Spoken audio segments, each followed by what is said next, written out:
6h20, Intercité s'intéresse maintenant aux espaces périurbains, espaces trop souvent synonymes de vie routinière, de standardisation de ces existences pavillonnaires. La qualité paysagère des espaces périurbains va servir de cadre de réflexion et de discussion ce soir à Genève à la Fondation Braillard, architecte.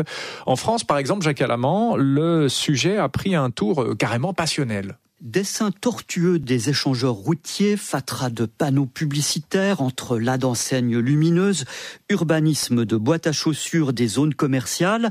En France, la revue Télérama avait lancé un pavé dans la mare en publiant un dossier édifiant intitulé « Comment la France est devenue moche ». Une enquête qui avait provoqué de vives réactions, notamment celle d'Éric Chauvier, anthropologue et auteur d'un pamphlet très remarqué intitulé contre Télérama. Je suis résident depuis 10 ans dans une de ces zones périurbaines, dans la banlieue de Bordeaux. J'ai découvert l'article « Comment la France est devenue moche ». Là, mon sang n'a fait qu'un tour. La colère est apparue pour une raison qui est que je suis anthropologue de formation. Et il me semblait que cet article, en posant essentiellement un regard esthétique sur ces banlieues, passait complètement à côté de la vie dans ces zones périurbaines. Il y a entre 15 et 20 millions de personnes qui vivent dans ces zones-là en France. C'est une problématique occidentale qui dépasse de beaucoup la question de la France. Et donc je me suis intéressé à la vie qui se produit dans ces zones-là. Quel est le constat? Comment la décrivez-vous? Je la décris comme une vie abstraite, déconditionnée. Cette zone-là produit des personnes qui ne sont plus du tout en prise les unes avec les autres. Dans ces banlieues molles, c'est-à-dire qui ne sont pas les banlieues riches, qui ne sont pas les banlieues pauvres, qui sont une sorte d'entre-deux. On obéit à des flux de voitures, on obéit à des horaires à peu près identiques. Nos rencontres ne se font plus de façon spontanée, mais uniquement par le biais institutionnel, parce qu'on est parents d'élèves. Il me semble que derrière ça, il y a un projet politique qui est d'organiser, peu ou prou, je ne sais pas, la dépolitisation de ces personnes-là. Ça donne libre cours à tous les fantasmes sur l'insécurité, sur la xénophobie. C'est quelque chose qui me semble dangereux pour la démocratie, au fond, ces zones périurbaines, leur évolution actuelle. Y aurait-il un projet politique derrière tout ça? On va peut-être répondre ce matin avec vous, Laurent Maté. Bonjour. Bonjour. Vous êtes le directeur de la Fondation Braillard, architecte du côté de Genève. Intéressant ce que disait Éric Chauvier, l'anthropologue, qui réagissait à cet article de Télérama, ces banlieues molles où les gens obéissent à des flux de voitures, où les rencontres se font de manière institutionnalisée. Il allait plus loin en disant il y a un projet politique de déshumanisation, etc. Bon, vous pensez quoi de tout ça? Vous partagez cette analyse? Je serais peut-être plus nuancé que ce que vient de dire Éric Chauvier, même si dans son ouvrage il est beaucoup plus nuancé que cela en fait. D'une part, est-ce que c'est banlieue, après la banlieue rouge, la banlieue molle? Pourquoi pas? Pourquoi pas, oui, effectivement. C'est peut-être un constat plus général de moyennisation de la société plutôt qu'un problème spécifique aux banlieues. Moyennisation, c'est quoi? C'est une part croissante. Médiocrisation? Enfin, ça veut dire quoi, moyennisation? Non, il faudrait plutôt le comprendre comme un accroissement de la classe moyenne et des valeurs de la classe moyenne, qui n'est pas synonyme de médiocrisation. Donc, moyennisation de la société. Et puis, alors ces banlieues molles, peut-être, mais peut-être aussi qu'on peut jeter un autre regard sur la vie de ces banlieues, qui sont pas forcément des zones de dépolitisation. On s'aperçoit que dans ces banlieues réputées molles, on a une vie associative qui est relativement forte. On s'aperçoit que c'est des territoires qui sont capables de se mobiliser. Par exemple, quand on cherche à avoir une intervention, à construire dans ces zones-là, les citoyens sont capables de s'organiser en collectif. Donc la politique n'est pas absente. La politique n'est pas absente de ces territoires-là. D'ailleurs, dans le petit livre d'Éric Chauvier, cette dimension politique apparaît sur certaines pages de loin en loin. Donc des capacités de mobilisation qui existent, et c'est ce qui fait l'intérêt de ces zones périphériques. Ça, c'est le regard anthropologique. Maintenant, le regard esthétique, comme directeur de la Fondation Braillard Architecte, vous l'avez forcément. Comment la France est devenue moche, c'est le titre de l'article de Télérama. On pourrait aussi dire, en ce qui concerne les espaces périurbains helvétiques, comment la Suisse est devenue moche, non? Oui et non. Alors de nouveau, je vais avoir un regard un peu plus nuancé. C'est un peu mon rôle, et puis c'est le rôle de la Fondation Braillard dans le cours public qu'on a organisé sur ces zones périurbaines.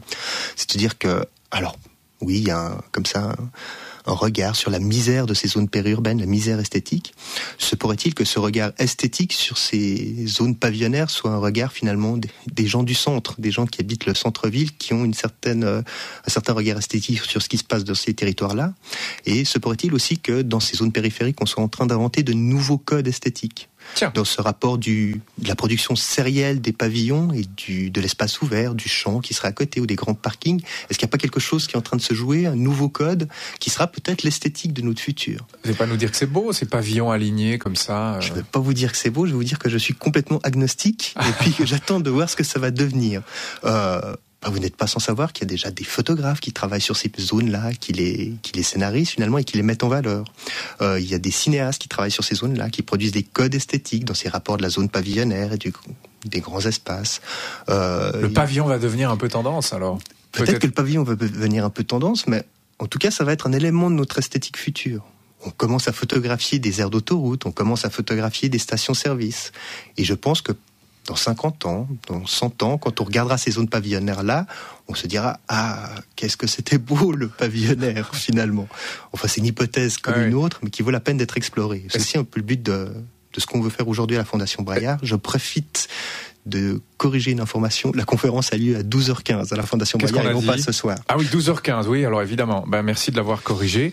Est-ce que les gens sont heureux, ceux qui vivent dans ces pavillons? Est-ce qu'on a un moyen de le savoir, de le tester, de le mesurer? Alors, quand on regarde un peu les enquêtes qui ont été faites sur les zones pavillonnaires, on peut classer très très très schématiquement les études en deux grands groupes. Il y aurait la splendeur du pavillonnaire et il y aurait la misère du pavillonnaire. La splendeur, c'est toutes ces études qui montrent c'était un lieu où accéder à la propriété, puis accéder à un projet de vie qui va avec la propriété, un projet familial. Et d'autres études, dont Chauvier vient de faire un peu le relais, critique l'absence de vie politique, l'absence de vie sociale dans ces territoires-là, le fait que c'est aussi des zones de relégation. Quand on y est parti, on peine à regagner le centre. Et c'est aussi des territoires qui commencent à vieillir.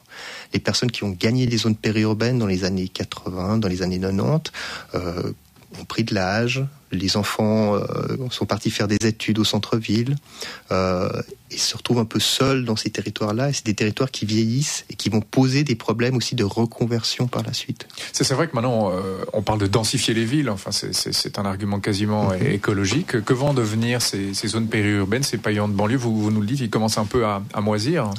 C'est un des grands enjeux finalement de notre futur urbain finalement. Il y a des injonctions très très fortes à densifier la ville, à reconstruire la ville sur la ville pour garantir le développement urbain durable.